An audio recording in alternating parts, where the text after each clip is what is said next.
Audience, आज आपके लिए एक सवाल ऑनेस्टली आंसर दीजिएगा। आज सुबह उठकर आपने अपने बच्चे का बैग पैक किया, उसकी बॉटल फिल की, उसकी ड्रेस रेडी करके रखी, उसकी प्लेट में खाना सर्व किया?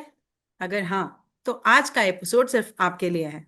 अगर आपको लगता है कि आप अपने बच्चे के सारे काम करके या उन्हें हर मुश्किल से बचाकर दुनिया के सबसे बेस्ट पेरेंट बन रहे हैं, तो आप धोखे में हैं। जी हाँ, आप उन्हें प्रोटेक्ट नहीं कर रहे हैं बल्कि उनका फ्यूचर साइलेंटली डैमेज कर रहे हैं। सुनकर शौक लगा, लेकिन ये सच है। बिल्कुल योगिता जी। और बिल्कुल सही पकड़ा है आपने। ये सिर्फ बैग पैक करने की बात नहीं है, ये एक पैटर्न है।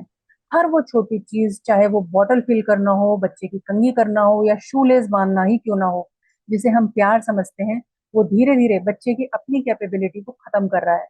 और यही तो आयरनी है कि हमारे वेदों और उपनिषदों में बच्चे की एज के हिसाब से पेरेंटिंग का कॉन्सेप्ट हजारों साल पहले से दिया गया है। चाणक्य नीति में क्लियरली लिखा है, लाड़ से दोष और ताड़ना से गुण। मतलब ओवर प्रोटेक्शन से बच्चे में फ्लॉज आते हैं और सही समय पर बाउंड्रीज और डिसिप्लिन से वर्च्यूज डेवलप होते हैं। और आज की मॉडर्न साइकोलॉजी एग्जैक्टली यही कहती है। तो ऐसी पेरेंटिंग से बच्चा कॉन्फिडेंट नहीं, एंशियस और डिपेंडेंट बनता है। तो हमने ये समझा है कि प्यार का ये जो फॉर्म है, ये एक्चुअली बच्चे की बाउंड्रीज को कहाँ से कहाँ ले जा रहा है। एग्जैक्टली बर्तिका जी, इस एपिसोड में हम बात करेंगे एक ऐसी पेरेंटिंग ट्रैप की जो दुनिया के ऑलमोस्ट हर घर में होती है मोस्टली। इसका नाम है ओवर प्रोटेक्शन। और ये इतनी साइलेंटली आती है कि पता ही नहीं चलता। Elements of neuro science, child psychology और हमारी एंशियंट वैदिक विजडम, इसके साथ आज हम समझेंगे कि कैसे हमारा ये ओवर इन्वॉल्वमेंट, जैसे जिसे हम प्रोटेक्शन समझ रहे हैं, बच्चों में लर्न हेल्पलेसनेस पैदा कर देता है। और योगिता, ये सबसे इम्पोर्टेंट बात कि हम सिर्फ प्रॉब्लम पॉइंट आउट नहीं करेंगे, क्योंकि आजकल हर जगह बस प्रॉब्लम्स ही बताई जाती हैं। हम पेरेंट्स को वो प्रैक्टिकल प्रूवन स्ट्रेटजीज भी देंगे, स्टेप्स जो आज रात से ही आप अपने घर में अप्लाई कर सकते हैं। स्टेप्स जो बच्चों को सिक्योर भी फील कराएंगे और कैपेबल भी, क्योंकि ओवर प्रोटेक्शन का सॉल्यूशन ओवर करेक्शन नहीं है, बैलेंस पेरेंटिंग है। और वो बैलेंस हम आज सीखेंगे। तो वीडियो के एंड तक जरूर बने रहिएगा। बट देखा जी, हमारे वैदिक टेक्स्ट और एंशियंट विजडम में पेरेंटिंग के एक बहुत ही क्लियर ब्लूप्रिंट हमें दिए गए थे। चाणक्य नीति के, जिसके फेमस श्लोक के आपने ऊपर जिक्र किया है, और जिसका सीधा मतलब ये होता है कि ओवर इंडल्जेंस या बहुत ज्यादा लाड़ प्यार से बच्चे में दोष यानी कि फ्लॉज फ्लॉज आ जाते हैं, और सही समय पर ताड़ना यानी कि डिसिप्लिन से गुण आते हैं। अधूरे ज्ञान के चलते लोग ताड़ना का मतलब फिजिकल बीटिंग समझ लेते हैं, जो कि बिल्कुल गलत है। वैदिक विजडम में ताड़ना का मतलब है discipline with strict observation, boundary setting with love, और accountability with your precious time. वाकई कितनी गहरी बात है। जबकि हम अपनी लाइफ में ठीक इसका उल्टा कर रहे हैं। जब बच्चा छोटा होता है तो हम उसे बाउंड्रीज नहीं सिखाते, और जब वो बड़ा हो जाता है तब हम उस पर कंट्रोल बनाना चाहते हैं। और चाणक्य का फॉर्मूला हमें सिखाता है कि प्रोटेक्शन की एक्सपायरी डेट होती है, जिसके बाद ऑटोनॉमी शुरू होनी चाहिए, जिसके बारे में हमने पिछले एपिसोड में भी बहुत क्लियरली बताया है। तो चलिए योगिता जी, आज जो हमारा एपिसोड है इससे रिलेटेड मैं आपको एक इंसिडेंट सुनाती हूँ। मेरे स्कूल में एक स्टूडेंट थी, 10-11 साल की रही होगी, 5th क्लास में पढ़ती थी वो। तो मैं अक्सर देखा करती थी कि वो जब भी स्कूल आती थी तो आते और जाते टाइम उसका जो बैग होता था, स्कूल बैग, वाटर बॉटल, ये सब मैंने उसकी मदर को कैरी करते हुए देखा, और वो बस रोड पे मस्ती से चलती रहती थी। तो एक दिन क्लास में टीचर ने मैथ्स की नोटबुक सबमिट करने के लिए बोला, जिसके लिए ऑलरेडी इंस्ट्रक्शंस दिए जा चुके थे और डायरी में भी नोटिस दिया गया था। बट उस स्टूडेंट के बैग में उस दिन वो नोटबुक नहीं निकली, और वो डर गई कि कहीं कॉपी चोरी तो नहीं हो गई या अभी मुझे पनिशमेंट मिलेगा, और इस डर से वो रोने लग गई। तो फिर एज यूजुअल जैसे करते हैं, हमने उसके घर पे कॉल किया। फोन उसकी मदर ने ही उठाया, और उन्होंने बताया कि मैथ्स की नोटबुक घर पर ही रह गई है। और तब उन्होंने ये भी बताया कि रोज वही उसका बैग अरेंज करती हैं और आज जल्दबाजी में डायरी चेक करना भूल गई, इसीलिए वो नहीं रख पाई उस नोटबुक को। आप प्लीज उसे पनिश मत कीजिएगा। तो जानते क्या हुआ, मतलब उस बच्ची ने वहां पर ही, ये जो लर्न हेल्पलेसनेस की हम बात कर रहे हैं, वहां उसकी वो शुरू हो चुकी थी। हालांकि उस दिन जब उसकी मदर आई तो हमने उनको समझाया भी कि ये जो आप कर रहे हो ये प्यार नहीं है, ये डिपेंडेंसी क्रिएट करना है। बिल्कुल, कितनी कॉमन स्टोरी है ना वर्तिका जी है, लेकिन कितनी पेनफुल भी है। और आज हम इसी को ब्रेक करेंगे। एब्सोल्युटली। चलिए, तो अब इस बिहेवियर को child psychology and neuro science के नजरिए से समझते हैं। तो योगिता जी, जब हम बच्चे को गुड पेरेंटिंग के नाम पर मिनिमल डिस्कम्फर्ट से रेस्क्यू करते हैं ना, जैसे उसके होमवर्क की चिंता खुद करना, उसके स्कूल की फाइट्स में तुरंत जाके इन्वॉल्व हो जाना, तो हम अननोइंगली उसके ब्रेन को ये सिग्नल भेजते हैं that you are not capable enough.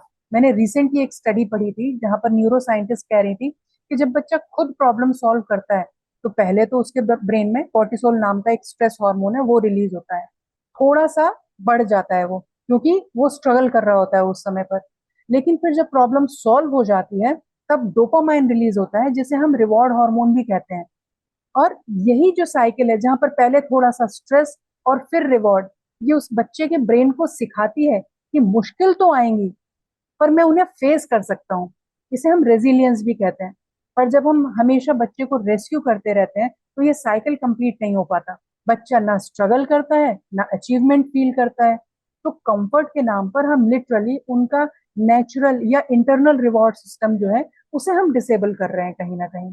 बिल्कुल वर्तिका जी, नो स्ट्रगल, नो डोपामिन और नो लर्निंग। साइकोलॉजी में इसे लर्न्ड हेल्पलेसनेस कहते हैं। जब आप बच्चे को हर स्ट्रगल से बचाते हो तो लॉन्ग टर्म में उनका amygdala, fear centre, hyper sensitive हो जाता है। एक छोटी सी डांट या दोस्त का झगड़ना भी उनके लिए इमरजेंसी बन जाता है, लीडिंग टू एंजाइटी, ब्रेकडाउन और विड्रॉल। और इस चक्कर में उनका प्री फ्रंटल कॉर्टेक्स, जो प्रॉब्लम सॉल्विंग और इमोशनल रेगुलेशन सीख रहा होता है, उसे लगता है कि आई एम नॉट कैपेबल। जो बच्चा कल को बड़े चैलेंजेस फेस करना सीखता, वो अंदर से डैमेज हो जाता है। और फिर हम सोचते हैं कि आजकल के बच्चे इतने सेंसिटिव और एग्रेसिव क्यों हो रहे हैं। बिल्कुल। वाओ। यानी कि जब हम उन्हें प्रॉब्लम सॉल्व नहीं करने देते तो हम उनके ब्रेन की ग्रोथ को ब्लॉक कर रहे होते हैं। उसके नए न्यूरल कनेक्शन जब टास्कलेस होते हैं तो वो डेड हो जाते हैं। अच्छा, एक बात और है, मतलब पेरेंट्स के लिए अगेन यहाँ पर एक कंफ्यूजन हो सकता है कि क्या कभी ऐसा नहीं होता कि बच्चा सच में इमोशनली सपोर्ट मांग रहा हो, जैसे जब वो रो रहा है शायद इस वजह से कि उसे स्कूल में बुली किया गया है, तब भी क्या हम स्ट्रिक्टली अपना प्रॉब्लम खुद सॉल्व करो बोल के दूर हो जाएं? यहाँ पर आती है एक बहुत ही बारीक लाइन। यहाँ एक डिफरेंस है सपोर्ट वर्सेस रेस्क्यू में। जैसे सपोर्ट का मतलब क्या है कि मैं तुम्हारे साथ हूँ, तुम कर सकते हो। लेकिन रेस्क्यू का क्या मतलब है? मैं तुम्हारे लिए कर दूंगा। तो जब बच्चा रो रहा है, क्यों? क्योंकि उसको बुली किया गया है, तो आप ये काम कर सकते हैं कि आप उस बच्चे के पास में बैठिए, उसकी पूरी प्रॉब्लम सुनिए, जो भी वो इमोशन उस समय फील कर रहा है आप उनको वैलिडेट कीजिए, और फिर बच्चे से पूछिए कि इस सिचुएशन में आप बताइए कि आप क्या करना चाहते हो। ये सपोर्ट है। बट वहीं बच्चे की बात सुनकर डायरेक्ट प्रिंसिपल या क्लास टीचर के पास कंप्लेंट करने चले जाना, ये रेस्क्यू है। बिल्कुल वर्तिका जी। इस पहले केस में जैसे आपने जो सपोर्ट की बात की, बच्चे का ब्रेन सीखता है कि मैं कैपेबल हूँ, मेरा सेफ होना जरूरी है और मेरा ओपिनियन भी मैटर करता है। वहीं दूसरे केस में जो आपने बात की रेस्क्यू की, बच्चे का ब्रेन सीखता है कि मेरे लिए कोई और सॉल्व करेगा। वही एक कॉन्वर्सेशन है, लेकिन इतना बड़ा फर्क, वो भी पूरी लाइफ के लिए।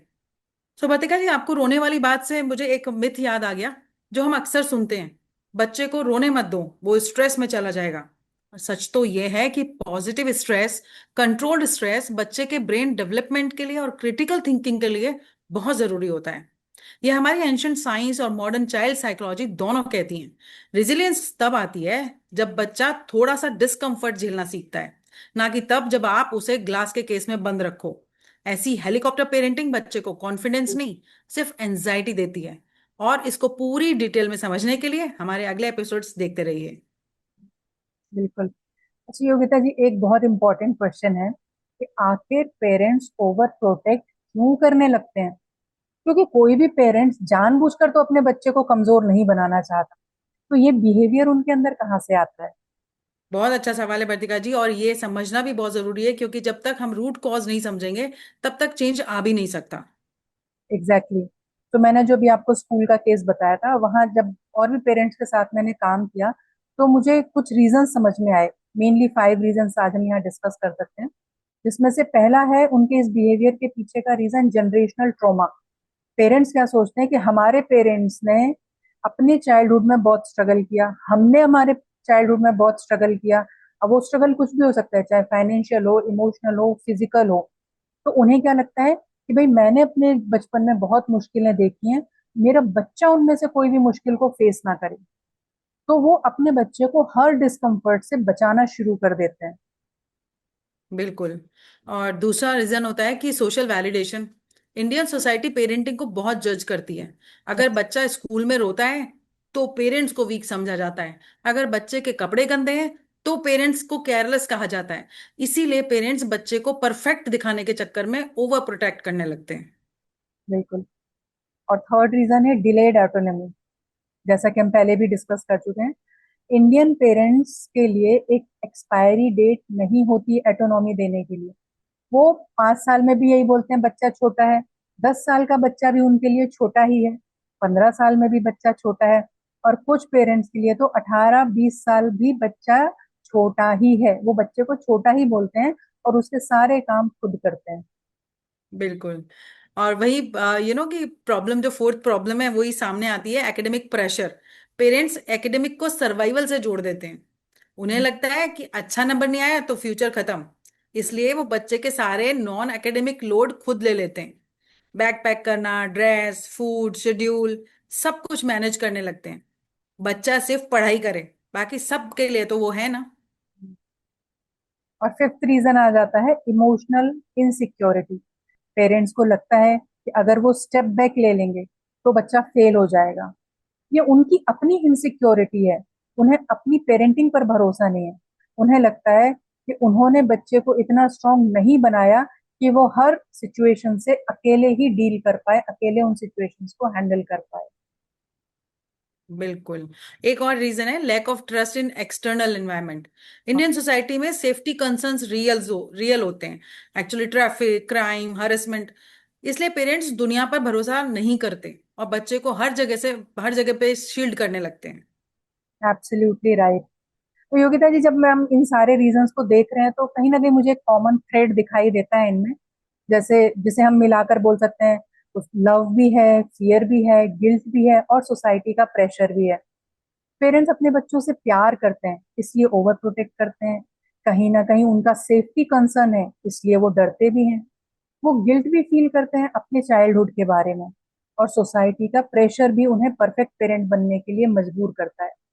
और इन्हीं सब चीजों की वजह से वो अननोइंगली अपने बच्चे को ओवर प्रोटेक्ट करके वीक बना देते हैं।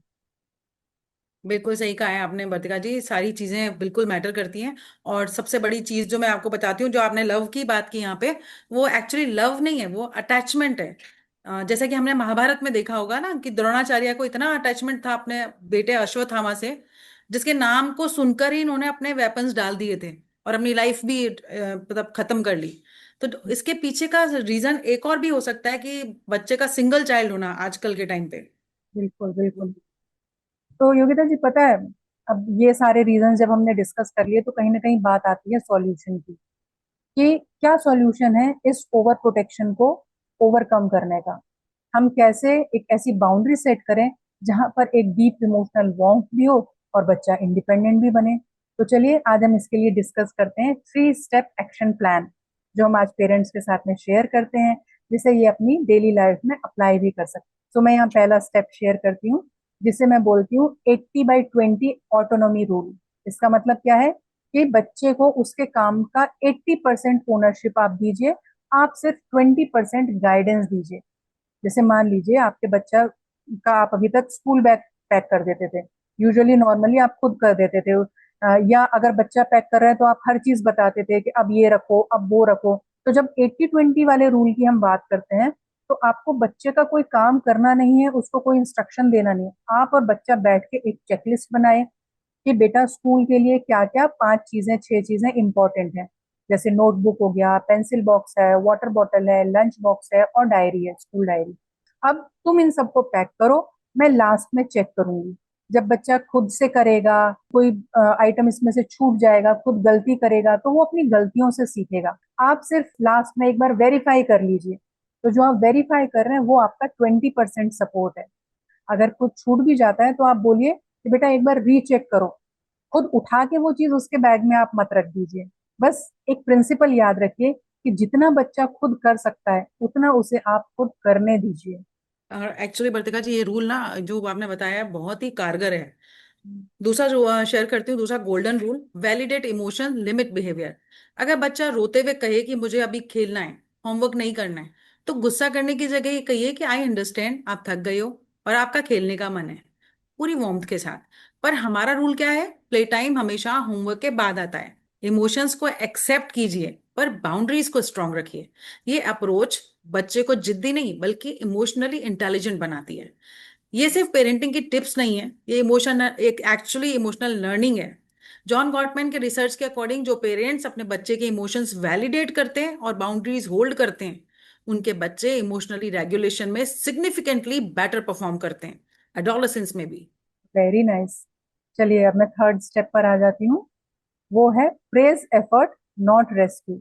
मतलब जब बच्चा किसी प्रॉब्लम में है तो आप उसको सॉल्यूशन प्लेट में परोस के मत दे दीजिए, सर्व मत कर दीजिए। बच्चे से पूछिए कि आपको क्या लगता है कि इस सिचुएशन को हम कैसे ठीक कर सकते हैं या हमें इस सिचुएशन में क्या करना चाहिए। Let their brain work. और ये बहुत प्रैक्टिकल है। इससे बच्चा लव्ड भी फील करता है और उसे ये भी पता होगा कि बाउंड्रीज जो है वो नॉन नेगोशिएबल है। आइडेंटिटी और इम्पैक्ट तभी बनता है जब बच्चा अपनी कैपेबिलिटीज को डिस्कवर करता है। बिल्कुल। और ऑनेस्टली मुझे आज एक बात पेरेंट्स से सीधे पूछनी है। जब हम इतना रेस्क्यू करते हैं तो कहीं ना कहीं ये सिर्फ बच्चे के बारे में नहीं होता। हमें अपने बच्चे को स्ट्रगल करते हुए देखना अनकंफर्टेबल लगता है। उनका डिसअपॉइंटमेंट हमें फील होता है। उनकी फेलियर समहाउ हमारी फेलियर हमें लगती है।